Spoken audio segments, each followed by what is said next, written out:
जय हिंद, सत श्री अकाल। सभी को गुड इवनिंग। मैम क्लास नहीं होगा क्या? सुनील बिल्कुल होगा क्लास।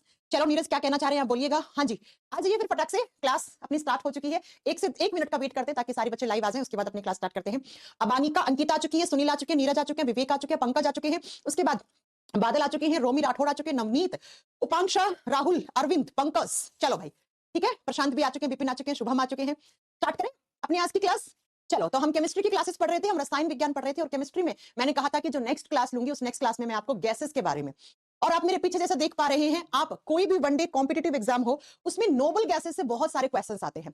कुछ 7-8 क्वेश्चन मेरे दिमाग में चल रहे हैं जो मैं आपसे डिस्कस कर लेती हूं अभी। जैसे आपसे पूछते हैं फ्लोरोसेंट ट्यूब में कौन सी नोबल गैस यूज होती है, रेडियोथेरेपी में कौन सी गैस यूज होती है, जो अस्थमा पेशेंट का इनहेलर होता है ना, अस्थमा वाला पेशेंट होता है ना, दमा रोग वाला, वो छोटा सा सिलेंडर लेके ऐसे उससे सांस लेता है, उसमें कौन सी गैस होती है, जो एयर बलून होता है उसमें कौन सी गैस होती है। ये सारे कुछ क्वेश्चंस आपने देखे होंगे। तो आज हम जो चैप्टर पढ़ेंगे वो पढ़ेंगे नोबल गैसेस से। नोबल गैसेस बस आज की क्लास में खत्म हो जाएगा, 1 घंटे का चैप्टर है, तो बाकी कुछ रहा तो वो देख लेंगे नेक्स्ट क्लास में। चलिए फिर स्टार्ट करते हैं। आप पीछे देख रहे होंगे बहुत ही कलरफुल से गुब्बारे दिख रहे हैं। अब गुब्बारे में देखो, गुब्बारों के अंदर आपको कुछ सिंबल दिख रहे होंगे, जैसे यहाँ पे HE, यहाँ पे NE, AR, KR, RN, XE। ये क्या होते हैं? ये सारी नोबल गैसेस होती हैं। तो आइए जरा स्टार्ट करते हैं। सबसे पहले व्हाट इज नोबल गैस। देखो, आपसे पूछ ले नोबल गैस क्या होती है, या आपसे पूछ ले इनर्ट गैस क्या होती है ना। इनर्ट गैस क्या होती है, हिंदी में इसको बोलेंगे अक्रिय गैस। अक्रिय गैस पूछे या उत्कृष्ट गैस पूछे कि भाई उत्कृष्ट गैस किसको कहते हैं या अक्रिय गैस किसको कहते हैं, आपका आंसर सेम होगा। बहुत ध्यान से समझने की कोशिश करना, कमेंट्स में आपके बाद में देखूंगी, ठीक है। जब हम गैसेस की बात करते हैं, और गैस में कौन सी, नोबल गैस या इनर्ट गैस, या कभी कभी नॉन रिएक्टिव गैस भी कहते हैं, ये इनके ही नाम है, अक्रियशील गैस भी कहते हैं इनको। बच्चों, पीरियोडिक टेबल जब आप पढ़ोगे ना, तो पीरियोडिक टेबल में आते हैं टोटल 18 ग्रुप, और जो ग्रुप नंबर 18 होता है ना, जो 18वां समूह है, कौन सा समूह है, 18वां जो आपका ग्रुप है ना, उसके अंदर जो एलिमेंट्स आते हैं उनको हम नॉन रिएक्टिव एलिमेंट्स कहते हैं। उसी में आती है आपकी नोबल गैसेस। नोबल गैसेस को आवर्त सारणी के 18वां ग्रुप, जिसको हम जीरो ग्रुप भी कहते हैं। 18वें ग्रुप का दूसरा नाम क्या होता है, इसको जीरो ग्रुप या इसको शून्य समूह भी कहा जाता है। अब जरा ध्यान से सुनो। सबसे पहली बात कि मैम इनका नोबल या इनर्ट या नॉन रिएक्टिव गैस नाम क्यों पड़ा, क्योंकि इस ग्रुप में या यहां पर जो आपकी गैसेस आती है नोबल गैसेस, ये कभी भी किसी भी अदर एलिमेंट से रिएक्ट नहीं करती हैं। ये केमिकल बॉन्ड नहीं बनाती हैं, ये रासायनिक बंध नहीं बनाती हैं, ये ना ही किसी दूसरे एलिमेंट के साथ रिएक्शन करती है, ना अभिक्रिया करती हैं। क्यों नहीं करती हैं ये? क्योंकि बच्चा, इनका जो इलेक्ट्रॉनिक कॉन्फ़िगरेशन होता है वो कंप्लीट होता है। इनकी जो आउटर शेल होती है ना, इनकी जो बाहरी कक्षा होती है, उसमें 8 इलेक्ट्रॉन होते हैं, 8 इलेक्ट्रॉन। और केमिस्ट्री में एक रूल होता है जिसको हम ऑक्टेट रूल कहते हैं, जिसको हम अष्टक नियम कहते हैं। अष्टक नियम क्या कहता है, बड़ी ध्यान से सुनना। अष्टक नियम कहता है, ऑक्टेट रूल कहता है कि भाई अगर किसी भी तत्व की बाहरी कक्षा में 8 इलेक्ट्रॉन है तो वो स्टेबल है। वो क्या है? वो स्टेबल है, वो स्थायी है, और वो कभी भी किसी से रिएक्ट नहीं करेगा, वो केमिकल बॉन्ड में हिस्सा नहीं लेगा, वो रासायनिक बंध नहीं बनाएगा। और जब तक बॉन्डिंग नहीं होगी, इसका मतलब वो किसी भी टाइप की कोई केमिकल रिएक्शन नहीं लेगा, कोई हिस्सा नहीं लेगा, वो किसी से रिएक्ट नहीं करेगा, क्योंकि ये पहले से स्टेबल है। और केमिस्ट्री में केमिकल बॉन्ड वही एलिमेंट बनाता है जो अनस्टेबल होता है। जैसे आप सभी अब सरकारी नौकरी की तैयारी कर रहे हैं, क्यों कर रहे हैं? ताकि आप सरकारी नौकरी के एग्जाम में आप निकल जाए, एग्जाम आपको अच्छी खासी नौकरी मिल जाए, आपकी शादी हो जाए, बीवी बच्चे मिल जाए, आपको आपकी लाइफ स्टेबल हो जाए। तो स्टेबिलिटी के लिए कर रहे हैं आप। इस प्रकृति का रूल है, कोई भी चीज अनस्टेबल, अस्थायी नहीं होना चाहती। तो बच्चा ये पहले से स्टेबल है। अब जो स्टेबल है, अगर आपके पास बहुत सारे पैसा होता, आपके पास बहुत बड़ा सा बिजनेस होता, आपके मम्मी पापा के द्वारा बनाया हुआ, जैसे अंबानी अडानी को मिला, तो वो उनके बच्चे कभी सरकारी नौकरी की तैयारी करते हैं ना? नहीं करते ना। तो ये अंबानी और अडानी के बच्चे ही हैं, मतलब ये स्टेबल है पहले से, इन्हें बिल्कुल भी किसी भी तरीके का केमिकल बॉन्ड बनाने की जरूरत नहीं है, ये किसी भी रासायनिक प्रक्रिया में हिस्सा नहीं लेते हैं। इसीलिए हम इनको नोबल गैसेस या इनर्ट गैसेस या नॉन रिएक्टिव गैसेस कहते हैं। और ये कहां आती है? पीरियोडिक टेबल के ग्रुप नंबर 18 में आती है, 18 में आती है। इनकी वैलेंसी 0 होती है, ये सब आप आगे पढ़ोगे, फिलहाल इतना जानना जरूरी है, वो मैंने बता दिया कि स्थायी होते हैं, ये बिल्कुल भी किसी भी तरीके के आपके केमिकल रिएक्शन में हिस्सा नहीं लेते हैं। अब कौन कौन से होते हैं वो सुन लो। नंबर 1 पे आता है हीलियम। नंबर 1 पे मतलब इस ग्रुप में नंबर 1 पे हीलियम का सिंबल He होता है। नंबर 2 पे आता है यहाँ पे नियोन। नियोन का सिंबल, बस ये फर्स्ट के दो ये उठा के डाल दो, इनके सिंबल हो जाएंगे नियोन। उसके बाद आता है बच्चा आर्गन। आर्गन AR हो जाएगा। उसके बाद आता है क्रिप्टोन। क्रिप्टोन सेम नाम हिंदी में है, क्रिप्टोन KR आ जाएगा। उसके बाद आता है जेनोन। जेनोन, इसको हिंदी में जिनोन बोला जाता है, ठीक है, जिनोन, और इसका सिंबल XE हो जाएगा। देन आता है बच्चों रेडोन। देन आता है रेडोन, ये सब कुछ नोट डाउन करना है आपको, ठीक है, रेडोन। अब रेडोन का सिंबल RA मत कर देना, RA रेडियम का होता है, इसका R और N लेना है यहां से, तो RN हो जाएगा। और लास्ट में आता है ऑर्गेनेंसन। ऑर्गेनेंसन, और जिसका सिंबल होता है OG। OG, ये रहे आपके कौन सी गैसेस, आप बताओगे बच्चा? Noble gases. ये आपकी नोबल गैसेस है। कौन कौन सी? Helium, neon, argon, krypton, xenon, radon, oganesson. अब ऑर्गेनिज्म के बारे में हमें नहीं पढ़ना है, ये सबसे नया नोबल गैस है, लेटेस्ट जिसकी खोज हुई थी। और ये खोज नहीं, मैं बताऊं, ये बनाया गया है, ये मैन मेड है। ये क्या है? मैन मेड नोबल गैस है, यानी कि इसको इंसान के द्वारा बनाया गया है लेबोरेटरी में, इसलिए इसके बारे में ज्यादा जानकारी नहीं है, इसलिए वनडे एग्जाम्स में इससे क्वेश्चन भी नहीं आएगा किसी भी सरकारी नौकरी के एग्जाम की तैयारी में। तो हमें जो पढ़ने हैं वो हीलियम से लेके रेडोन तक पढ़ने हैं, ये पढ़ने। ठीक है बच्चों, समझ में आ गई है ना? अब जरा बात करते हैं, थोड़ी सी आगे चलते हैं, सुनो मेरी बात को।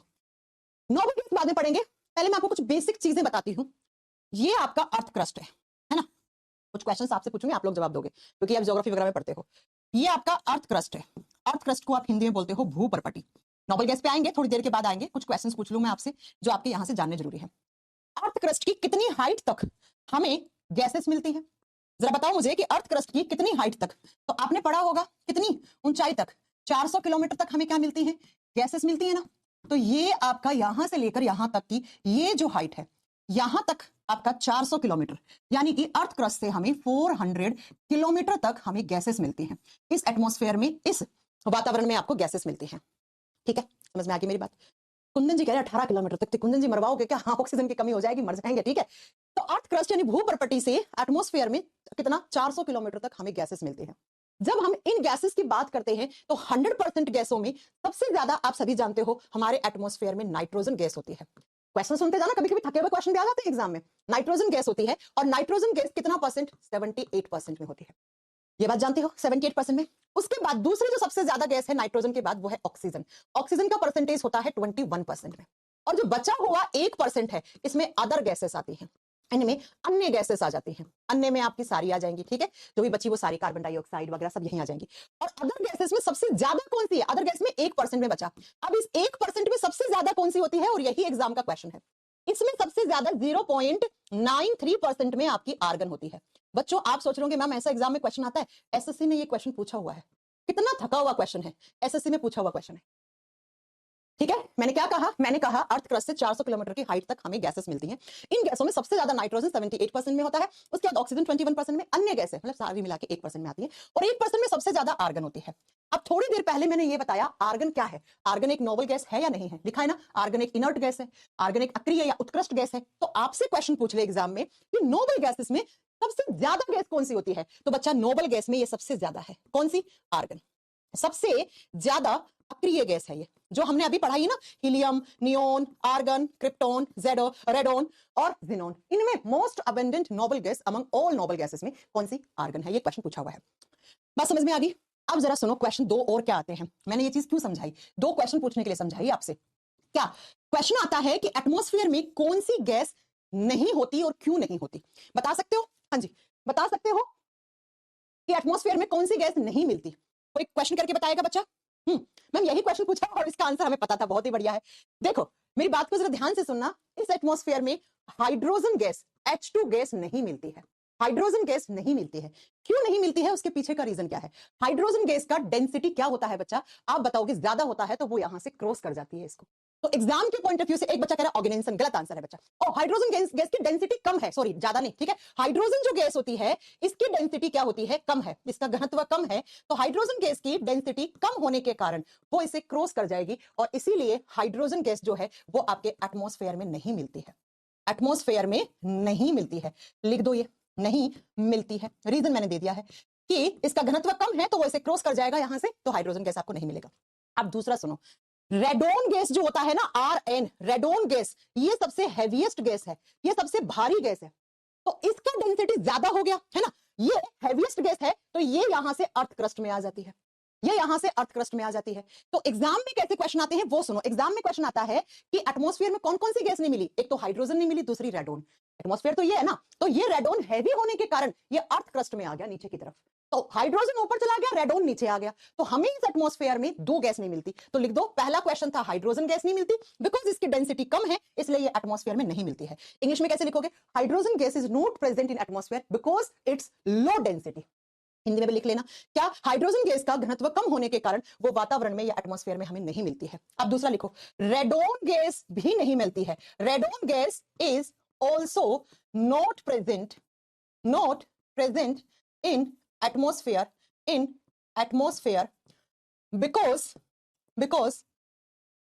because it is heaviest gas, it is heaviest gas. Hindi medium वाले बच्चे लिखो, रेडोन गैस भारी होने के कारण वातावरण में नहीं मिलती है। लिख दो, रेडोन गैस भारी होने के कारण, हैवी होने के कारण, भारी होने के कारण वातावरण में नहीं पाई जाती है। वातावरण में नहीं पाई जाती है, नहीं पाई जाती है। ठीक है बच्चों, नहीं पाई जाती। 4 क्वेश्चन करवा दिए मैंने। कैसे कैसे? 2 क्वेश्चन तो ये कि कौन कौन सी गैस हमें एटमॉस्फेयर में नहीं मिलेंगी, हाइड्रोजन और रेडोन। हाइड्रोजन क्यों नहीं मिलेगी, रेडोन क्यों नहीं मिलेगी, दोनों के कारण ये रहे। आप दोनों को नोट डाल के लिख लेना। तीसरा क्वेश्चन आता है कि अदर गैसेस में सबसे ज्यादा अक्रिय गैस कौन सी है, तो आपको बताना है वो आर्गन है, वो आर्गन है। और चौथा क्वेश्चन इसी में छुपा हुआ है। चौथा क्वेश्चन क्या है कि लाइटेस्ट गैस कौन सी है। लाइटेस्ट गैस जिसका डेंसिटी सबसे कम होगा वही तो सबसे हल्की गैस होगी। तो सबसे हल्की गैस कौन सी है, हाइड्रोजन गैस। तो लिख दो लाइटेस्ट गैस इज हाइड्रोजन। ये 4 क्वेश्चन थे बच्चा। सबसे हल्की गैस हाइड्रोजन होती है, सबसे हल्की गैस हाइड्रोजन होती है। लेकिन हाइड्रोजन को हर जगह नहीं लेके जा सकते, बिकॉज आग लगा देगी, बिकॉज ये आग लगा देगी। ठीक है, समझ में आ गया? चले आगे। तो ये मैंने गैसेस के बारे में बात बता दी। अब जरा बात करते हैं नेक्स्ट। हम क्या पढ़ रहे थे, नोबल गैसेस। नोबल गैसेस कितनी होती है, मैंने आपको ये लिखवा दिया, इतनी होती है। Helium, neon, argon, krypton, xenon, radon. ये मैन मेड, अगर क्वेश्चन पूछ ले कि मनुष्य के द्वारा बनाई गई लेटेस्ट यानी कि नई नोबल गैस कौन सी है, ऑर्गेनिज्म है। ये सारी स्टेबल होती हैं, ये नॉन रिएक्टिव होती हैं, ये रिएक्ट नहीं करती हैं। क्यों नहीं करती? क्योंकि भैया इनका ऑक्टेट, इनका इलेक्ट्रॉनिक कॉन्फ़िगरेशन कंप्लीट होता है, इनका इलेक्ट्रॉनिक विन्यास भरा हुआ होता है। आउटर शेल में 8 इलेक्ट्रॉन होते हैं और केमिस्ट्री कहती है कि 8 इलेक्ट्रॉन हैं तो ये स्टेबल हैं, ये स्थायी हैं, ये किसी से भी रिएक्ट नहीं करेंगे। अब आ जाओ, एक एक करके सब पढ़ना शुरू कर देते हैं। ठीक है, सब पढ़ना शुरू कर देते हैं। अब सब पढ़ने शुरू करने से पहले एक चीज नोट डाल के और लिख लेना इन नोबल गैसेस के बारे में। नोबल गैसेस मोनो एटॉमिक होती है, मोनो एटॉमिक। अच्छा, ऐसे पूरा सेंटेंस बना के लिखो, नहीं तो कहोगे मैम हम नोट्स कैसे बनाएं, है ना? तुम लोगों की ये भी तो प्रॉब्लम रहती है ना। लिखो नोबल गैसेस या इनर्ट गैस लिखो, मैं बात एक ही है। Noble gases are mono atomic gases. अब ये मोनो एटॉमिक का क्या लफड़ा है, आपसे एग्जाम में कैसे क्वेश्चन पूछे? पहले हिंदी में लिखो, अक्रिय गैस एकल परमाणविक होती है। या सभी अक्रिय गैस, सभी लगा दो आगे, और लगा दो। अक्रिय गैस एकल परमाणविक होती है। अब ये एकल परमाणविक क्या होती है? आपने क्वेश्चन देखे ना बच्चा, ऐसे जैसे मैं आपको एक क्वेश्चन बना के देती हूँ। क्वेश्चन आता है oxygen, CO2, H2, HE2। HE लिखो सर, बाद में ये HE2 को तो बाद में समझाऊंगी आपको। उस टाइम में से कौन सी मोनोएटॉमिक गैस है, एकल परमाणविक कौन सी है, कौन सी डाई एटॉमिक है? मैं आपको कॉन्सेप्ट समझा देती हूँ, फिर कैसे क्वेश्चन आ जाए आप सही कर दोगे। ठीक है, ठीक है। ये कौन है, कौन कह रहा है कि ये मैम ये कैमरा ठीक कर लो, क्वालिटी सही नहीं आ रही है। 1 मिनट। अरे बाबा, इससे अच्छी क्वालिटी कहां लोगे तुम? उज्जवल, अपना नेट चेक करो, अपना इंटरनेट चेक कर लो उज्जवल। ठीक है, इससे अच्छी क्वालिटी नहीं मिलेगी आपको। मेरी तरफ से कोई प्रॉब्लम नहीं है, आपका इंटरनेट वगैरह खराब होगा। सुनो, बड़ी ध्यान से सुनना। आपने लिखा O2, ये जो 2 है ना, ये 2 किसको रिप्रेजेंट करता है? ये कह रहा है कि इस O2 में ऑक्सीजन के 2 एटम है, 2 परमाणु है। ऐसे 2 हैं, 1 ऑक्सीजन 2 ऑक्सीजन, 2 है तो ये तो डाई एटॉमिक हो गया ना, ये तो द्विपरमाणविक हो गया। ऐसे ही कार्बन डाइऑक्साइड में देखो, कार्बन ऑक्सीजन, कार्बन और ऑक्सीजन, इसमें भी 2 एटम है, 2 परमाणु है। ऐसे ही हाइड्रोजन के आगे 2 लगा हुआ है, यानी कि 2 हाइड्रोजन के एटम में 2 हाइड्रोजन के परमाणु है। लेकिन हीलियम He, यहां पे कुछ भी नहीं लिखा हुआ है नीचे, तो ये क्या है? इसमें सिर्फ हीलियम का एक ही एटम है, इसमें हीलियम का एक ही एटम है, एक ही परमाणु है इसके अंदर। ठीक है बच्चा, तो ये मोनो एटॉमिक हो गया। कभी भी आप हीलियम को ऐसे लिखा हुआ नहीं देखोगे। कभी देखा है He2 ऐसे लिखा हुआ? कभी हो ही नहीं सकता। क्यों? क्योंकि हीलियम में बच्चा, ये आप कह दोगे मैम हीलियम में 2 तो है, एक H है एक E है। अरे ये इसका सिंबल है, He, ये इसका सिंबल है बेटा, ये इसका सिंबल है। ठीक है, लेकिन एक कमेंट और किया तो ब्लॉक करवा दूंगी क्लास से, याद रखना। ठीक है, एक कमेंट और किया तो क्लास से ब्लॉक करवा दूंगी। बात समझ में आ गई? ऐसे ही आप जितनी भी सारी नोबल गैसेस है ना, इन सबको आप देख लो बेटा फटाक से। जितनी भी नोबल गैसेस है ना, ये देखो, ये भी एक ही एटम वाली है, ये भी एक ही एटम वाली, ये भी एक, ये भी एक, ये भी एक, ये भी एक। तो ये सारी मोनो एटॉमिक गैसेस होती है। तो एग्जाम में क्वेश्चन क्या आता है? एग्जाम में क्वेश्चन आता है 4 ऑप्शन देगा ऐसे और फिर पूछेगा इसमें से मोनो एटॉमिक कौन है। तो याद रखना, नोबल गैसेस जो होती है ना, वो हमेशा मोनो एटॉमिक होती है, मतलब एकल परमाणविक वाली होती है, उसमें एक ही परमाणु होता है, एक ही एटम होता है। इसीलिए हम कभी हीलियम को ऐसे 2 नहीं लिखते हैं। समझ में आ गई मेरी बात? चलो, ये मैंने नोट डाल के पॉइंट लिखवा दिया, क्योंकि यहां से क्वेश्चन बन जाता है एग्जाम में। अब हम बात करेंगे एक एक नोबल गैस के बारे में, पढ़ेंगे कैसे यूज होता है उसका, कैसे एग्जाम में क्वेश्चन आते हैं। ठीक है, चलो सुनो जरा। मैम ऑक्सीजन को भी O2 लिख सकते हैं, तो O2 ही तो लिखा मैम ने, ऑक्सीजन में 2 ऑक्सीजन के परमाणु हैं। चलो नंबर 1 लगा लो, हीलियम के बारे में पढ़ेंगे सबसे पहले। हीलियम, जिसका सिंबल क्या होता है? He, helium. जितनी मैंने नोबल गैसेस लिखवाई है ना, इन सब में देखो, वैसे सबसे हल्की गैस कौन सी है? हाइड्रोजन है। हाइड्रोजन सबसे हल्का है क्योंकि हाइड्रोजन का एटॉमिक मास एक ही होता है, एक नंबर पे आता है, तो हाइड्रोजन से हल्का कुछ नहीं हो सकता। लेकिन नोबल हाइड्रोजन नोबल गैस तो नहीं है, तो आपसे पूछेगा ये जो नोबल गैसेस है इनमें सबसे हल्का कौन सा है? तो इसके आगे लिखो, it is the lightest noble gas. It is the lightest noble gas. बच्चा लिखो, यह सबसे हल्की अक्रिय गैस है, सबसे हल्की अक्रिय गैस है, सबसे हल्की अक्रिय गैस है बच्चा। Helium, neon, argon, krypton, xenon, radon, इनमें सबसे हल्की कौन सी होगी? हीलियम होगी। वैसे सबसे हल्का अगर आपसे सीधा पूछ ले एग्जामिनर कहते भैया लाइटेस्ट गैस कौन सी है, तब आप हमेशा ऑप्शन में हाइड्रोजन को ही सही करके आओगे कि H2 गैस सबसे हल्की है। क्यों? क्योंकि एक नंबर पे आता है, तो इससे हल्का कुछ हो ही नहीं सकता। अब बच्चों, हाइड्रोजन गैस को हम हर जगह कैरी नहीं कर सकते। क्यों? क्योंकि हाइड्रोजन गैस की एक प्रकृति होती है, ये कंबस्टिबल नेचर की होती है। कंबस्टिबल का मतलब होता है ये ज्वलनशील प्रकृति की होती है, जहां ले जाओगे वहां आग लगाने का डर लगेगा। इसीलिए हम बहुत जगह हाइड्रोजन गैस को ना ले जाकर हीलियम को ले जाते हैं।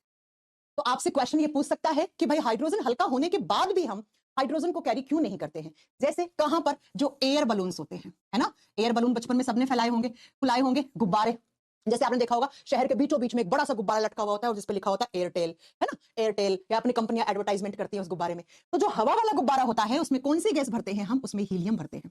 अब हाइड्रोजन भरते तो क्या होता? बहुत बार आप सुनते हैं कि फलाना गैस का गुब्बारा फट गया, लोग अंदर मर गए, है ना, ऐसा कुछ आपने देखा होगा एक्टिविटी करते हुए, क्योंकि वो लोग वहां पे गलती से हाइड्रोजन भर लेते हैं। तो हाइड्रोजन हम नहीं लेके जाते, हीलियम लेके जाते हैं। और हीलियम क्यों भर लेते हैं गुब्बारों में? Because helium is a non combustible gas. Non combustible gas का मतलब क्या हो गया बच्चा? ये अज्वलनशील है। अब क्यों ये अज्वलनशील क्यों है? क्योंकि बच्चा अभी तो बताया मैंने आपको, ये नॉन रिएक्टिव गैस है, और जो एलिमेंट, जो गैस रिएक्ट ही नहीं करेगा पानी से, ऑक्सीजन से, हवा से, तो भैया वो आग थोड़ी लगा सकता है। इसीलिए हम एयर बलून में हीलियम को भर के लेके जाते हैं। क्यों? क्योंकि ये नॉन कंबस्टिबल गैस है, ये आग नहीं लगा सकती है। पहला क्वेश्चन ये हो गया हीलियम के बारे में। दूसरा सुनो जरा, हीलियम के बारे में और क्या क्वेश्चन आता है, दूसरा सुन लीजिए जरा। हीलियम को हम नहीं, जो स्कूबा डाइवर्स होते हैं वो लोग लेके जाते हैं। स्कूबा डाइवर्स को बोलते हैं गोताखोर। गोताखोर कहां जाते हैं? समुद्र में जाते हैं, समुद्र के नीचे गहराई में जाते हैं, सी की डेप्थ में जाते हैं। क्या देखने? देखा होगा आपने, मोदी जी ने थोड़े दिन पहले क्या किया था? लक्षद्वीप का प्रमोशन किया था। और कैसे किया था प्रमोशन? ठीक है, कैसे किया था? तो स्कूबा डाइविंग करके, और मालदीव के लोग परेशान हो गए थे, मालदीव की इकोनॉमी डाउन, लोग लक्षद्वीप जाने लग गए। तो बच्चा, स्कूबा डाइविंग क्यों करते हैं? जो गोताखोर होते हैं, जो समुद्र में जो लिविंग्स होते हैं, जो लाइफ होती है एक्वाटिक एनिमल्स की, उसको एंजॉय करने के लिए जाते हैं। तो स्कूबा डाइविंग, जो स्कूबा डाइवर्स होते हैं वो अपने साथ क्या लेके जाते हैं? ऑक्सीजन सिलेंडर लेके जाते हैं। क्यों लेके जाते हैं? क्योंकि हम मछली तो है नहीं, मछली होते तो हम क्या करते? पानी से ऑक्सीजन ले लेते। हमें गल पड़े तो है नहीं, गिल्स तो है नहीं, होते तो हम पानी में बढ़िया, अगर डूब भी जाते तो भी बच जाते हम, क्योंकि गल पड़े हैं हमें, है ना। तो वो ऑक्सीजन सिलेंडर लेके जाते हैं, और ऑक्सीजन सिलेंडर में कौन सी गैस लेके जाते हैं? याद रखिएगा, ऑक्सीजन सिलेंडर में ऑक्सीजन के साथ वो हीलियम को मिक्स करके लेके जाते हैं। ऐसा माना जाता है कि 85% ऑक्सीजन और 15% में वो लोग हीलियम मिक्स करके लेके जाते हैं, स्कूबा डाइवर्स। अब मेरा आपसे क्वेश्चन ये है कि हीलियम ही क्यों? हीलियम ही क्यों? आंसर छुपा हुआ इस बोर्ड पे। हीलियम ही क्यों? हाइड्रोजन तो वैसे नहीं लेके जा सकते, आग लगा देगा, मरना थोड़ी है। अच्छा, मैं आपसे क्वेश्चन पूछूं बच्चों, आप अकेले ऑक्सीजन ले जाओ ना 100%, जो ऑक्सीजन सिलेंडर होता है उसका नाम ऑक्सीजन सिलेंडर होता है, लेकिन उसमें 100% ऑक्सीजन नहीं होती है। हम लोग 100% ऑक्सीजन नहीं ले सकते हैं। 100% ऑक्सीजन, ऑक्सीजन का नेचर क्या होता है? आग लगाना, ये पड़ी सब जला देगी अंदर का सिस्टम। आप खुद सोचो, हम भी तो एयर लेते हैं ना, हम सांस में ऑक्सीजन नहीं, हवा लेते हैं। बहुत बार बता चुकी हूं, अगर कोई भी पूछे ना आपसे हम सांस में ऑक्सीजन लेते हैं, क्या कहते हैं? नहीं। क्या एनवायरमेंट में सिर्फ ऑक्सीजन है? क्या एनवायरमेंट में फिल्टर लगे जो फिल्टर करके सिर्फ ऑक्सीजन हमारी नाक में डालते हैं? हम एयर लेते हैं, मिक्सर ऑफ गैसेस। हवा क्या है? गैसों का मिश्रण है, हम एयर लेते हैं। वो बात अलग है, इस एयर में से जो ऑक्सीजन है वो हमारे फेफड़ों के खून में हेमोग्लोबिन के साथ जुड़ती है। दोनों बात अलग अलग है, ठीक है। तो जरा ध्यान सुनिए मेरी बात। हाँ बेटा, कर सकते हो आज से रेगुलर विपिन। तो ऑक्सीजन सिलेंडर में हम 100% ऑक्सीजन तो लेके नहीं जा सकते मैम, क्योंकि 100% ऑक्सीजन तो जला देगी सब ऑर्गन, सारी सेल्स मार देगी इंसान को। दूसरा, ऑक्सीजन के साथ हमने हीलियम को ही क्यों लेके गए? तो बच्चा, दो इसके पीछे रीजन है। एक तो helium is non reactive gas, अक्रिय गैस है, नॉन रिएक्टिव गैस है, यानी कि ये अक्रिय है, गैस है। और दूसरा बच्चा याद रखिएगा, हल्का तो है ये, चलो हल्की तो है, मैंने लिख दिया, चलो लिख दिया, हल्की है। जो मेन यहां पे कारण होता है ना ले जाने का, वो ये है कि हीलियम हमारे खून में लेस सोल्यूबल गैस होती है, इसकी सोल्यूबिलिटी कम होती है, लेस सोल्यूबल गैस है ये कम घुलनशील गैस है, ये घुलेगी नहीं हमारे खून में। और हमारे खून में तो हमें घोलना किसको है? ऑक्सीजन को घोलना है। हमें कौन सा? हीलियम को घोलना है। हम क्यों घोलेंगे हीलियम को? हमें तो ऑक्सीजन चाहिए ना हमारी सेल्स को, तो हम तो ऑक्सीजन पे जिंदा रहते हैं ना। तो बच्चा, अगर आपसे कोई भी एग्जामिनर क्वेश्चन पूछ ले कि आप जो स्कूबा डाइविंग में ऑक्सीजन सिलेंडर यूज करते हैं उसमें हीलियम ही क्यों, तो बताना ये लेस सोल्यूबल गैस है। और जब सोल्यूबल कम है, कम घुलेगी, तो जितनी ली है उतनी ही एज इट इज वापस बाहर आ जाएगी और बबल क्रिएट नहीं करेगी। इसलिए हम इसको सोल्यूबल गैस, सोल्यूबिलिटी कम होने की वजह से हम इसको स्कूबा डाइवर्स के अंदर ऑक्सीजन सिलेंडर में भर के लेके जाते हैं। यही रीजन होता है कि कोई अस्थमा पेशेंट है, अस्थमा पेशेंट है, अस्थमा पेशेंट यानी कि दमा रोग वाला कोई आदमी है, उसको सांस की कमी है, तो वो भी क्या रखता है, वो भी अपने पास ऑक्सीजन सिलेंडर, लेकिन उसका ऑक्सीजन सिलेंडर जिसके अंदर लगा हुआ होता है उसको इनहेलर कहते हैं। इनहेलर रखता है अपने पास। देखा ना पंप, पहले तो बहुत ऐसे पंप आते थे, आजकल तो पता है बहुत मॉडर्न से पंप आ गए, उसके अंदर कैप्सूल लगाते हैं, कैप्सूल में सॉलिड फॉर्म में होता है, खटावा जाती है, उससे ले लेते हैं, तो उसको इनहेलर कहते हैं। तो उस इनहेलर में भी वो क्या करता है, वो अपने ऑक्सीजन के साथ किसको, हीलियम को रखता है। अगेन रीजन यही है, कम घुलनशील है। भाई हमें तो इसको घोलना है ना हमारे खून में, हमें इसे घोलना ही नहीं है। अब इसको साथ में क्यों लेके जा रहे हैं, क्योंकि भाई 100% ऑक्सीजन नहीं ले सकते, 100% ऑक्सीजन तो मार देगा ना हमें, यहीं से यहां से नीचे उतरते ही मार देगा, इसलिए हम इसको मिक्स कर लेते हैं। ठीक है बच्चों, पहला क्वेश्चन, दूसरा क्वेश्चन, तीसरा क्वेश्चन, चौथा क्वेश्चन, पांचवा क्वेश्चन, छठा क्वेश्चन, ये 6 क्वेश्चंस आपके हीलियम से बने थे, ये मैंने आपको करवा दिए हैं। चलें आगे। हाँ जी, एक क्वेश्चन और है जो आप लोगों ने पढ़ा है, नहीं पढ़ा है तो लिख लो। हीलियम गैस सन सरफेस पे भी पाया जाता है, लिख देना, it is also present on surface of sun. यह सूर्य की सतह पे भी पाया जाता है, सूर्य की सतह पर भी पाया जाता है। और आप जानते हो कि सूर्य की सतह पे दोनों ही हल्की गैसेस हैं, कौन कौन सी, एक हाइड्रोजन गैस और दूसरी कौन सी, हीलियम गैस। हाइड्रोजन और हीलियम गैस दोनों ही सन की सरफेस पे पाई जाती है। किस रेशो में पाई जाती है, ये कोई बच्चा मुझे बता सकता है, क्या हो गया जिस बोर्ड को, ये पाई जाती है 3:1 के रेशियो में, 3:1 के रेशियो में ऐसे पाई जाती है बच्चा, हाइड्रोजन और हीलियम गैस। ठीक है, हाँ राजन ने बिल्कुल सही आंसर दिया, बिल्कुल सही आंसर दिया राजन ने। चले, हीलियम से बनने वाले सारे क्वेश्चन करवा दिए मैंने, तो पहला नोबल गैस कंप्लीट, बनने वाले क्वेश्चंस कंप्लीट। आ जाओ दूसरे नोबल गैस पे। दूसरा नोबल गैस आता है नियोन, आजकल बहुत चल रहे हैं नियोन कलर्स, चल रहे हैं, नियोन ग्रीन, नियोन ऑरेंज, है ना, देखिए ना ब्राइट से कलर लड़कियां नेल पेंट लगा के रखती हैं, it's neon colour, no it's not orange, it's neon colour, है ना।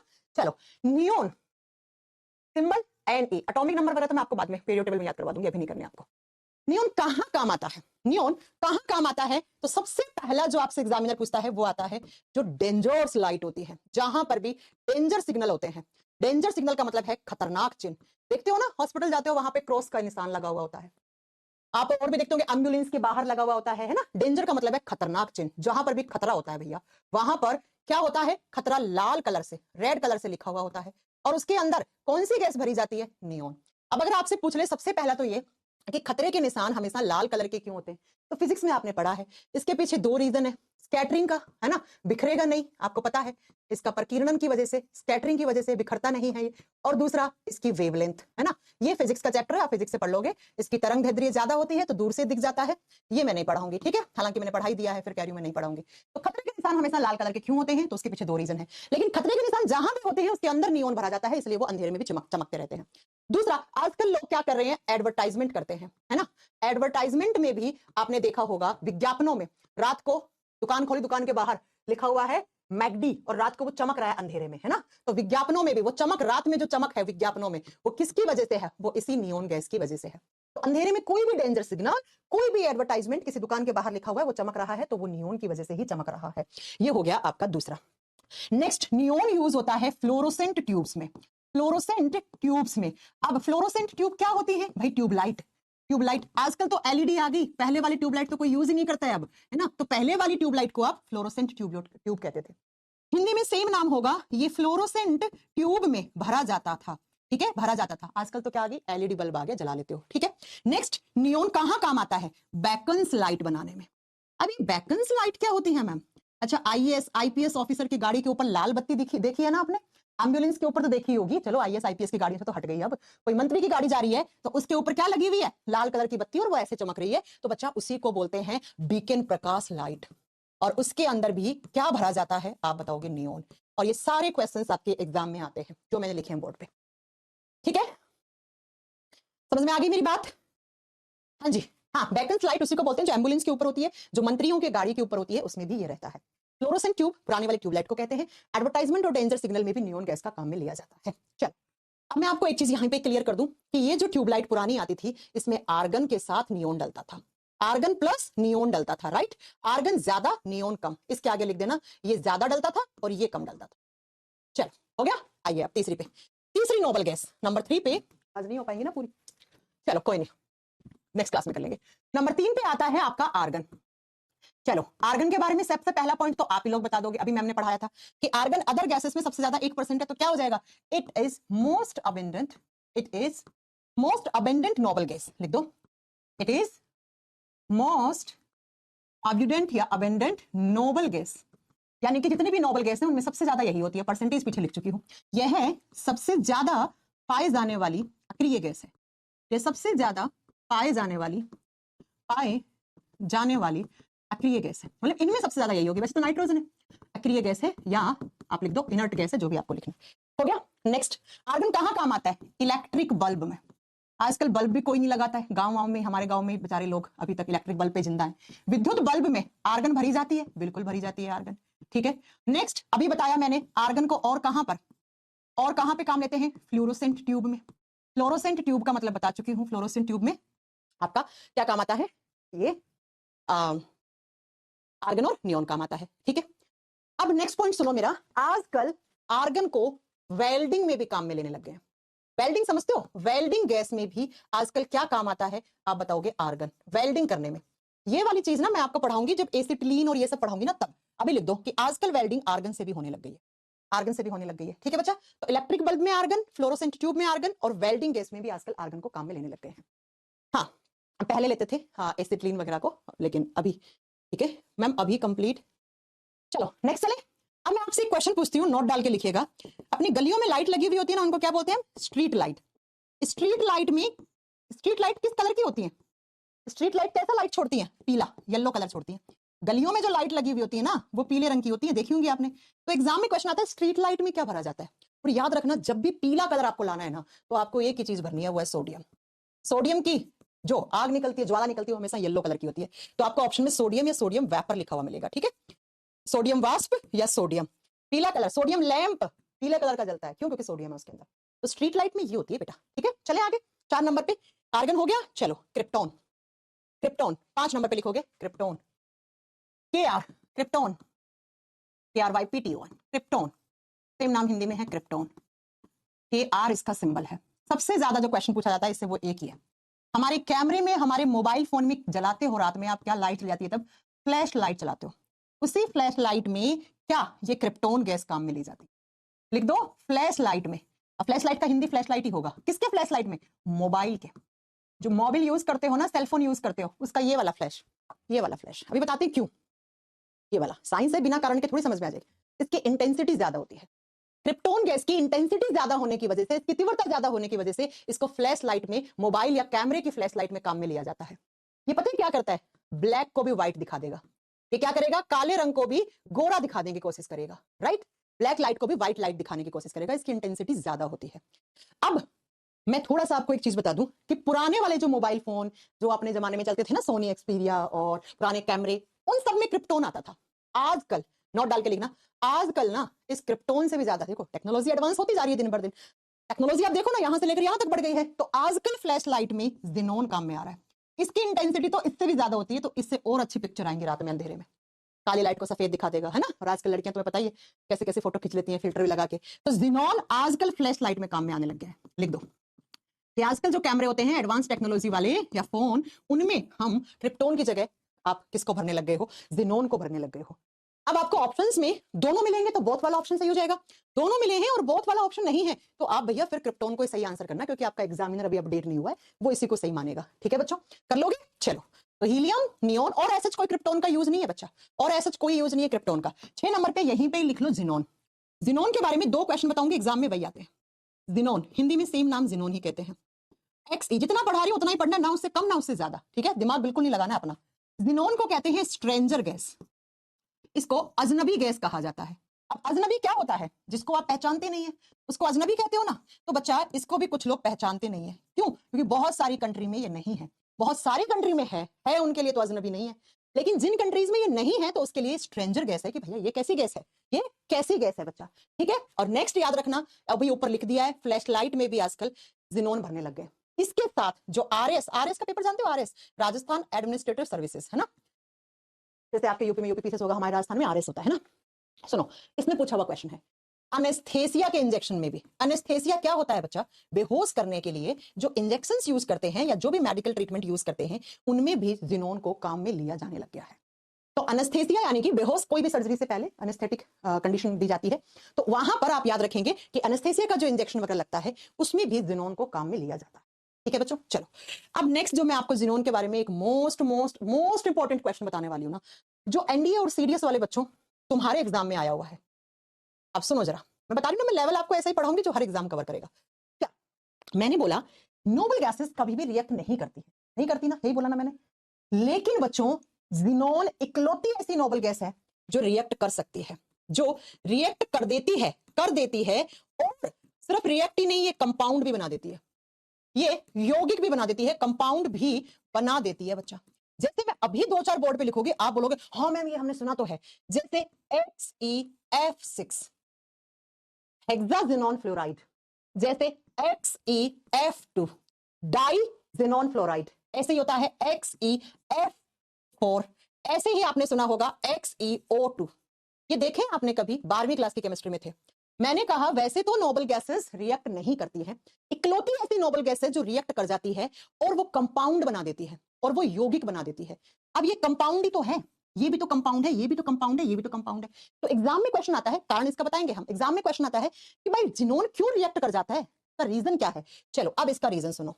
अब सबसे पहले मैं आपको बता दूं कि ये रिएक्ट करती है, लेकिन पता है ये सिर्फ 2 एलिमेंट के साथ करती है, एक तो फ्लोरीन और दूसरा ऑक्सीजन, बस इन दोनों के साथ ही रिएक्ट करती है ये। तो दूसरा क्वेश्चन ये बन सकता है कि नहीं बन सकता है कि जिनोन कौन से 2 एलिमेंट्स के साथ ही रिएक्ट करती है। रीजन अभी बताएंगे आपको। अब बता दो कि फ्लोरीन और ऑक्सीजन। अब पहले सुनो क्यों कर जाती है रिएक्ट। बच्चों इस तरीके से मैंने लिखा हीलियम नियॉन, कहां गया, ये रहा। देखो ऊपर से नीचे आओ, जिनोन यहां पे है, यहां है ना, और जब आप पीरियोडिक टेबल में ऊपर से नीचे आते हो ना तो एटॉमिक रेडियस बढ़ती है, एटॉमिक रेडियस इंक्रीज होती है। एटॉमिक रेडियस क्या होता है? ये न्यूक्लियस और ये आउटर शेल का इलेक्ट्रॉन, इन दोनों के बीच के डिस्टेंस को आप एटॉमिक रेडियस, आप परमाणु त्रिज्या कहते हो हिंदी में। नाभिक और किसी भी तत्व की बाहरी कक्षा में उपस्थित इलेक्ट्रॉन के बीच की जो दूरी है उसको हम एटॉमिक रेडियस या परमाणु त्रिज्या कहते हैं।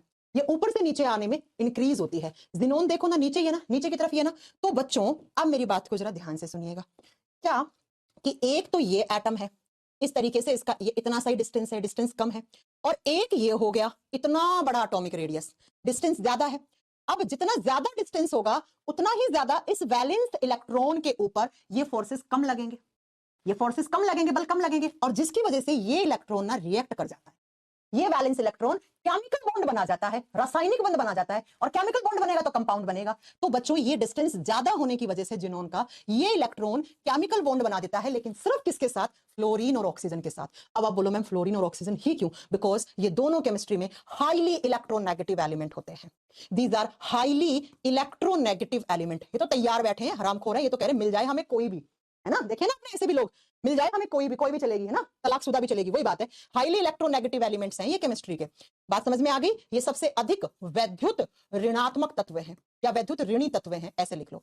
इसलिए बच्चों जिनोन ना फ्लोरीन और ऑक्सीजन के साथ क्रिया करके कंपाउंड यानी यौगिक बना सकता है। और ये बहुत शानदार क्वेश्चन है for railway and NDA CDS as well as. समझ में आ गया? मैंने कहा सिर्फ फ्लोरीन करेगा ये, क्यों? क्योंकि ये डिस्टेंस ज्यादा है, डिस्टेंस ज्यादा है तो ये फोर्सेस कमजोर लगेंगे, कमजोर लगेंगे तो ये इलेक्ट्रॉन ये केमिकल बॉन्ड में हिस्सा ले लेता है थोड़ा बहुत, लेकिन सिर्फ किसके साथ? जो केमिस्ट्री में हाईली इलेक्ट्रोनेगेटिव एलिमेंट है, सबसे ज्यादा फ्लोरीन फिर ऑक्सीजन, इसलिए कंपाउंड बना दिए। मुझे उम्मीद है कि आपको समझ में आ गई ये चीज। आ गई तो लास्ट वाली एक और कर लेते हैं बच्चा, कौन सी? तो आप बताओगे हेवीएस्ट नोबल गैस, खत्म ही कर देते हैं इनको। तो लास्ट वाली का नंबर कितना? 7 नंबर कि 6 नंबर? रेडोन, रेडोन लिख लो, RADON, रेडोन। और रेडोन का सिंबल क्या होता है? RN, RA मत कर देना, RA रेडियम होता है। रेडोन एक तो एटमॉस्फेयर में नहीं होती है, क्यों नहीं होती बता दिया मैंने, लिख दो, पहला पॉइंट तो ये लिख दो, it is heaviest noble gas, it is heaviest noble gas, ये सबसे भारी अक्रिय गैस है। इन सब में देखोगे तो सबसे भारी है, और सबसे भारी है इसीलिए अर्थ क्रस्ट में आ जाती है, सबसे भारी अक्रिय गैस है। और लिख दो it is not present in atmosphere. दूसरा पॉइंट क्या लिखोगे? अरे यार बोर्ड भी ना, सबसे भारी अक्रिय गैस है, लिख दो बच्चा। और दूसरा पॉइंट क्या लिखोगे इसके बारे में? It is not present in atmosphere, यह वातावरण में नहीं, वायुमंडल में नहीं पाई जाती, it is not present in atmosphere. क्यों नहीं? तो रीजन मैम आपको पहले ही बता चुकी है। नेक्स्ट, ये कहां काम में लिया जाता है? रेडियोथेरेपी में, it is used in radiotherapy, radio विकिरणों में कैंसर के ट्रीटमेंट में काम आती है। कीमोथेरेपी, रेडियोथेरेपी, ये सब कहां पे काम में ली जाती है? ये सब आपकी कैंसर के उपचार में। तो लिख दो रेडियो विकिरणों में, रेडियो विकिरणों में, रेडियोथेरेपी में। और दूसरा अच्छा, इसके ब्रैकेट में आप लिख सकते हो कैंसर ट्रीटमेंट में, ठीक है, कैंसर के उपचार में। दूसरा ये एक्सरे मशीन में भी होती है। एक्सरे करवाया होगा कभी ना कभी, ठीक है, तो एक्सरे वाली मशीन से बच्चों को दूर रखा जाता है। एक्सरे का रूम अलग से होता है, उसमें किसी और अदर पेशेंट को साथ में जाना अलाउड नहीं होता है। क्यों? क्योंकि भाई प्रॉब्लम कर देगा ना, है ना, प्रॉब्लम कर देगा। क्यों? क्योंकि ये इकलौती आपकी नोबल गैस है जिसमें से ये रेडियो एक्टिव नेचर की होती है। It is radio active gas. अब ये रेडियो एक्टिव एलिमेंट क्या होते हैं तो बाद में पढ़ेंगे, ठीक है। रेडियो सक्रिय गैस है बच्चा, ये एक रेडियो एक्टिव गैस है, रेडियो सक्रिय गैस है।